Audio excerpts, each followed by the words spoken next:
this example, when I find the directional derivative of this function in the direction of this vector, and when we're done, we want to evaluate that directional derivative at point P. Okay? So we follow exactly the same framework. First, we want to check if the length of V is equal to 1. If it's not equal to 1, then we need to make it 1. We need to normalize the scale so that it's equal to 1. Okay? So first of all, length of V is equal to square root. Oops.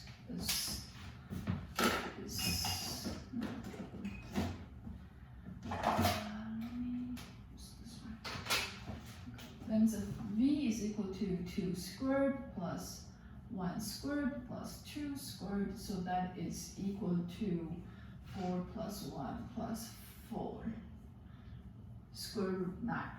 That is equal to 3. So that's not 1. Okay? So what do is we rescale it and create a vector in the direction of V, but has length 1. So 1 over the length of V times V. Remember, we did a homework problem like this. Given a vector, we look for a vector of in the same direction, but of length 1. So this is going to be the vector that we use to find the directional derivative. 2. Find gradient f. Okay? So this f has 3 variables. Then you can guess the gradient f is going to be a vector valued function consists of its partial derivatives. So let's go ahead and find all of them.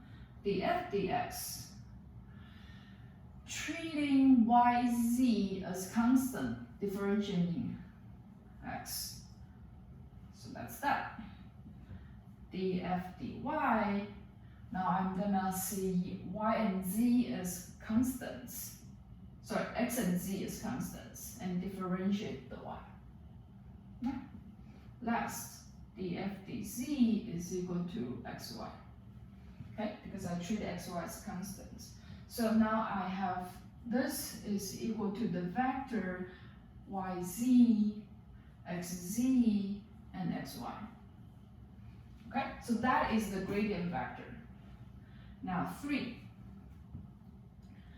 directional derivative.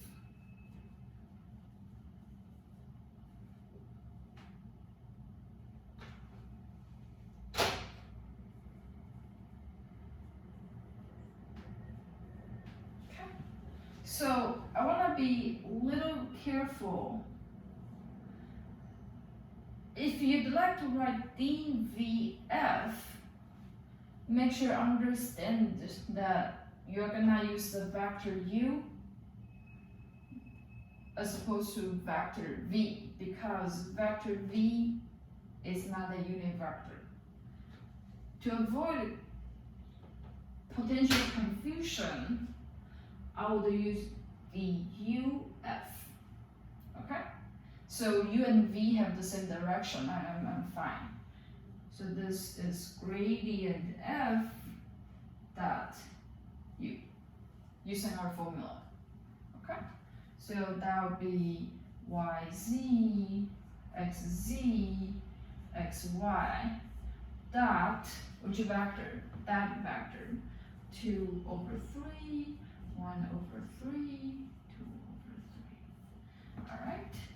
So this gives us 2/3 yz plus 1/3 xz plus 2/3 xy.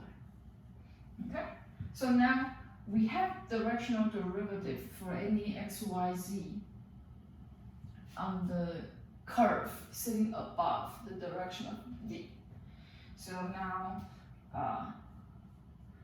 at P we have the UF. What is P? P is 2, 1, 1.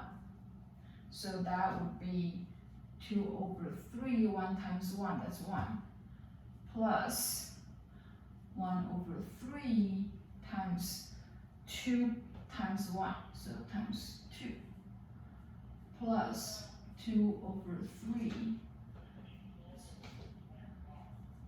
2/3 times xy, so xy is 2 times 1, that's 2.